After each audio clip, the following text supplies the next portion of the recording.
सभी को जय मासी की दोस्तों। मैं आप सबों के सामने एक नया वीडियो में फिर से मिल रहा हूं। तो मैं आपको बता दे रहा हूं कि आज मैं आया हूं जंगल की तरफ। उतना जंगल नहीं है लेकिन बहुत बड़ा बड़ा पत्थर दिखने को मिल रहा है। पहले भी मैं आ चुका हूं इस जगह पर लेकिन वीडियो नहीं रिकॉर्ड किया। मैं आप सबों को दिखा दे रहा हूँ। पत्थर ही पत्थर है हम लोग की तरफ, देख सकते हैं। सभी को जय मासी की।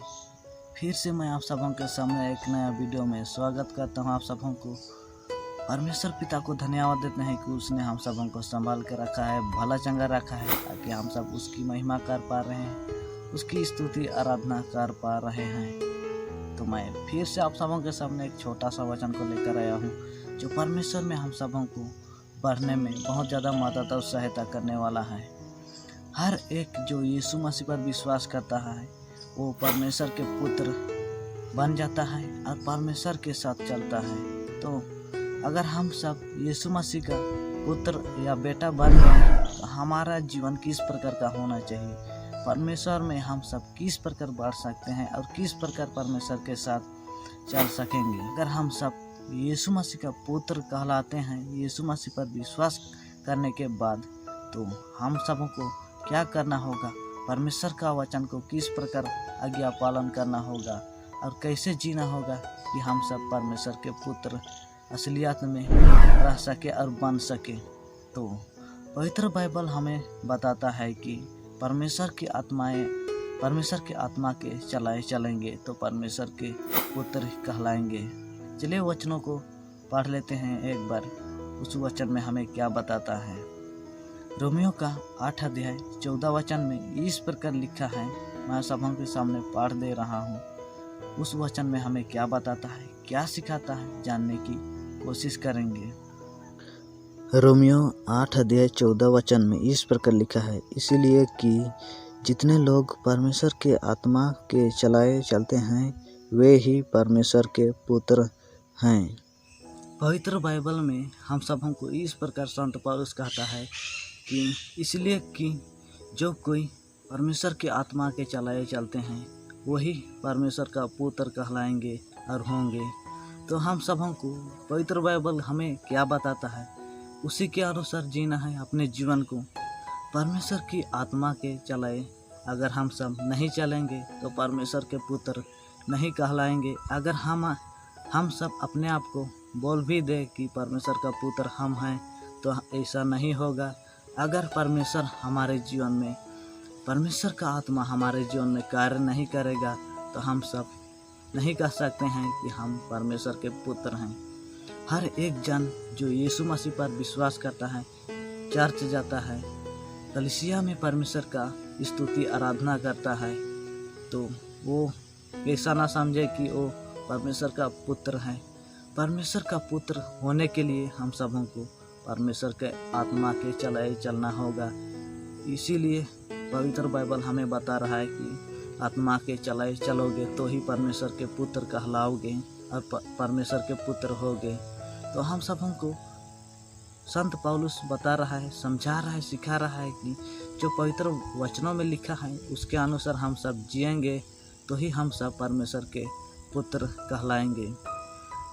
आप सब जानते होंगे यीशु मसीह स्वर्ग में जाने के बाद हम सबों को एक आत्मा दिया है, वो है पवित्र आत्मा। उसी के चलाए चलेंगे तो ही हम सब परमेश्वर के पुत्र कहलाएंगे। तो मैं आप सबों से यही कहता हूँ कि परमेश्वर के वचन में बने रहिए। परमेश्वर का पुत्र अपने आप को कहलाते हैं तो परमेश्वर का वचन का पालन कीजिए और परमेश्वर का आत्मा के चलाए चलेंगे तो ही परमेश्वर के पुत्र कहलाएंगे। परमेश्वर के पुत्र कहलाने के लिए हम सबों को परमेश्वर का वचन को पढ़ना है, परमेश्वर के आज्ञा पालन करना है और यीशु मसीह हमारे जीवन में क्या चाहता है कि हम सब करें उसको करना है। अगर आप पवित्र आत्मा से परिपूर्ण होकर जीवन जीते हैं तो परमेश्वर का आवाज़ को अच्छे से सुन पाते हैं और समझ पाते हैं। हम सबों को पवित्र आत्मा की अगुवाई से चलना है तो ही हम सब परमेश्वर के पुत्र कहलाएंगे। अगर हम सब परमेश्वर के वचन के अनुसार नहीं चलेंगे तो हम सब ये नहीं कह सकते हैं कि हम परमेश्वर के पुत्र हैं। तो मैं आप सबों को बता देना चाहता हूँ कि परमेश्वर का पुत्र होने के लिए और परमेश्वर का आज्ञा पालन करने के लिए यीशु मसीह भी कहता है कि प्रार्थना किया करो, दूसरों के लिए भी प्रार्थना किया करो। तो चलिए उस वचन को पढ़ देते हैं। परमेश्वर हम सबों को क्या बताता है।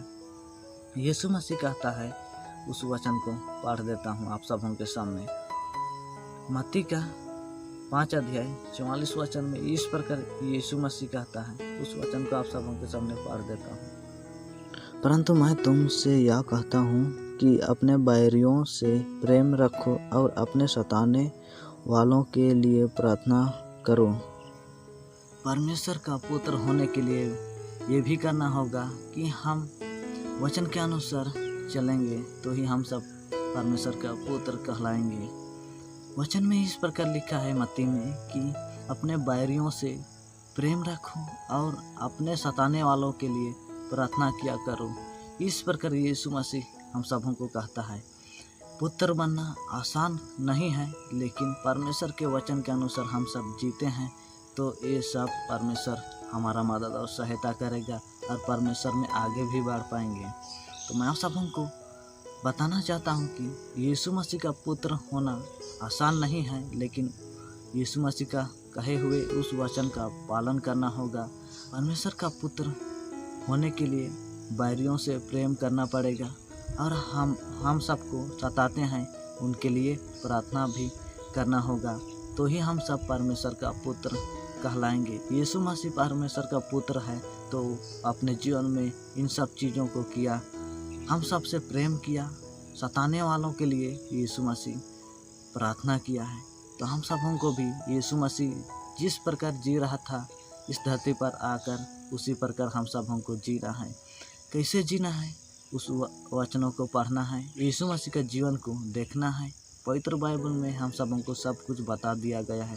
यीशु मसीह किस प्रकार जीता था, परमेश्वर का किस प्रकार आदर करता था और परमेश्वर से किस प्रकार बातें करता था, उस सब चीज़ों को हम सबों को जानना है।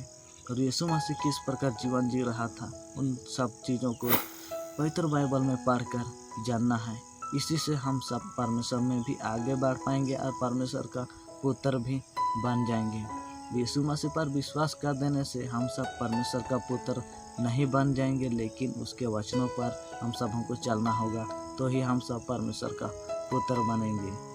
परमेश्वर का पुत्र बनने के लिए परमेश्वर की स्तुति आराधना करते रहे अपने जीवन से। मैं विश्वास करता हूँ कि परमेश्वर का पुत्र होने के लिए आप जरूर प्रार्थना करेंगे, परमेश्वर का वचन को पढ़ेंगे और परमेश्वर के साथ चलेंगे। मैं ऐसा विश्वास करता हूँ इस वचन से परमेश्वर आप सबों से बातचीत करें। वीडियो पसंद आया है तो चैनल को जरूर सब्सक्राइब करना। परमेश्वर आप सबों को आगे बढ़ाते जाए। सभी को जय मसीह की।